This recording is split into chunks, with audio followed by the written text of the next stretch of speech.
കോറോ health കൂട്ടപ്പിരിച്ചുവിടലിൽ ഇന്ന് നടന്ന ചർച്ചയും തീരുമാനമാകാതെ പിരിഞ്ഞു. 20-ന് വീണ്ടും ചർച്ച നടത്തും. രാജ്യാന്തര തലത്തിലെ സാമ്പത്തിക പ്രതിസന്ധിയെ തുടർന്നാണ് പിരിച്ചുവിടലിന് നിർബന്ധിതരായത് എന്നാണ് കമ്പനിയുടെ വിശദീകരണം. അതേസമയം കേരളത്തിൽ ജീവനക്കാരെ പിരിച്ചുവിടരുത് എന്ന കമ്പനി അധികൃതരോട് മന്ത്രി ബിന്ദു കൃഷ്ണ ആവശ്യപ്പെട്ടു. കേരള സർക്കാർ ഈ സ്ഥാപനത്തെ ഇവിടെ നിലനിർത്തുവാൻ വേണ്ടി എന്ത് സഹായവും ചെയ്തു തരാൻ, എന്ത് ഭൗതിക സാഹചര്യം ഒരുക്കുവാനും തയ്യാറാണ്.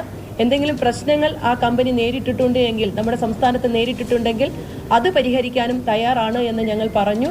എന്നിട്ടും ഇത് ക്ലോസ് ചെയ്തതിനെ കുറിച്ച് റിട്രഞ്ച്മെന്റ് എന്നുള്ള വാക്കാണ് അവർ ഉപയോഗിച്ചെങ്കിൽ റിട്രഞ്ച്മെന്റ് അല്ല എന്ന് നമുക്ക് മനസ്സിലായി. നമ്മുടെ 2 സെന്ററിലെ മുഴുവൻ ജീവനക്കാരെയും പുറത്താക്കിയാണ്. അതൊരു ക്ലോഷർ തന്നെയാണ്. ആ ക്ലോഷർ ആണെങ്കിൽ IR കോഡ് അനുസരിച്ചാണെങ്കിൽ പോലും ഗവൺമെന്റിന് നോട്ടീസ് തരേണ്ടതാണ്. അത്തരം നടപടിക്രമങ്ങൾ പാലിച്ചില്ല. ഞങ്ങൾ ആ ചർച്ചയിൽ അവർ പറഞ്ഞ ഒറ്റ പോയിന്റ് മാത്രമേ ഉള്ളൂ, അവർക്ക് വർക്കില്ല, അതുകൊണ്ട് സെന്റർ അടച്ചുപൂട്ടുകയല്ലാതെ മറ്റൊരു മാർഗമില്ല എന്നാണ് പറയുന്നത്. അവരുടെ തീരുമാനം അറിയിക്കാൻ വേണ്ടി 20-ാം തീയതി കമ്പനി ഒഫീഷ്യൽസ് നേരിട്ട് കേരളത്തിലെത്താം. ഇനിയിപ്പോൾ കൊച്ചിയിൽ വരാമെങ്കിൽ തിരുവനന്തപുരത്തോ എവിടെ വേണമെങ്കിലും മീറ്റിംഗ് കൺവീൻ ചെയ്യാമെന്ന് ഞങ്ങൾ അറിയിച്ചിട്ടുണ്ട്.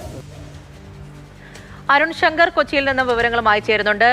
അരുൺ, ഈ ചർച്ചയിൽ തീരുമാനമാകുന്നില്ല എന്ന് പറയുമ്പോൾ ജീവനക്കാരുടെ പ്രതീക്ഷകളാണ് ഇല്ലാതായിക്കൊണ്ടിരിക്കുന്നത്. 20-ാം തീയതി ഇനിയും ചർച്ച നടത്തും.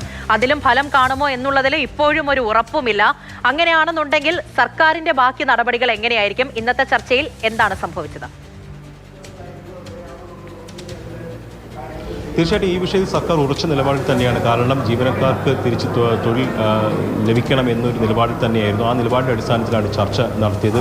ആ ഒരു പശ്ചാത്തലത്തിലാണ് കമ്പനിക്ക് മറ്റേതെങ്കിലും ഭൗതിക സാഹചര്യങ്ങൾ ഒരുക്കേണ്ടതുണ്ടെങ്കിൽ അതും ചെയ്തു തരാമെന്നുള്ളൊരു നിർദ്ദേശം സംസ്ഥാന തൊഴിൽ വകുപ്പ് മന്ത്രി ബിന്ദു കൃഷ്ണ മുന്നോട്ട് വെച്ചത്. എന്നാൽ കമ്പനിയുടെ ഭാഗത്തു നിന്ന് ഒരു അനുകൂല നിലപാടല്ല ഉണ്ടായത്. കമ്പനി പറയുന്നത് ഓർഡറുകൾ ലഭിക്കാത്തത് മൂലമാണ്. അത് മാത്രമല്ല, അമേരിക്കയിലെ പുതിയ നയപ്രകാരം ആരോഗ്യവുമായി ബന്ധപ്പെട്ടിട്ടുള്ള പ്രവർത്തനങ്ങൾ അല്ലെങ്കിൽ ജോലികൾ പുറം കരാർ നൽകാൻ കഴിയില്ല. ആ ഒരു പശ്ചാത്തലത്തിലാണ് കേരളത്തിലെ 2 സെന്ററുകൾ അടച്ചുപൂട്ടി എന്നുള്ളതാണ്. പക്ഷേ മറ്റ് സെന്ററുകളിൽ ആരോഗ്യവുമായി ബന്ധപ്പെട്ടുള്ള ഡേറ്റകളല്ല, അല്ലെങ്കിൽ അതുമായി ബന്ധപ്പെട്ടുള്ള പ്രവർത്തനങ്ങളല്ല നടക്കുന്നത് എന്നതാണ് കമ്പനി അറിയിച്ചത്. ഈ ഒരു പശ്ചാത്തലത്തിൽ അവിടെ പ്രവർത്തിക്കുന്ന വെർട്ടിക്കലുകളെ ഇങ്ങോട്ടേക്ക് കൊണ്ടുവരാൻ കഴിയുമെന്നൊരു ചോദ്യം സംസ്ഥാന സർക്കാർ ഉന്നയിച്ചു.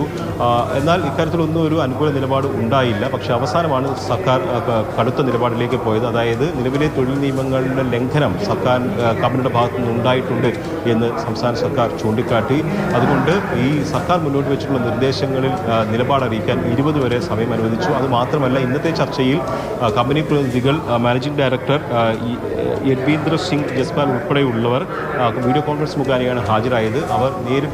അവരല്ലെങ്കിൽ മറ്റാരെങ്കിലും നേരിട്ട് ഹാജരാകണമെന്നുള്ളതാണ് സർക്കാർ നൽകിയിരിക്കുന്ന നിർദ്ദേശം. 20-ാം തീയതി കൃത്യമായ നിലപാടറിയിക്കണം, അല്ലാത്ത പക്ഷം നിയമ നടപടികളിലേക്ക് പോകുമെന്നുള്ളതാണ്. ഈ നിയമ നടപടി എന്തായാലും 20-ാം തീയതി കൃത്യമായിട്ടുള്ള നിലപാട് അറിയിക്കണം. അതിൽ സമവായമായില്ല എന്നുണ്ടെങ്കിൽ നിയമ നടപടിയിലേക്ക് പോകും എന്നുള്ള തീരുമാനം സർക്കാർ കൈക്കൊണ്ടിട്ടുണ്ട്. അരുൺ ശങ്കറാണ് വിവരങ്ങൾ നൽകിയത്.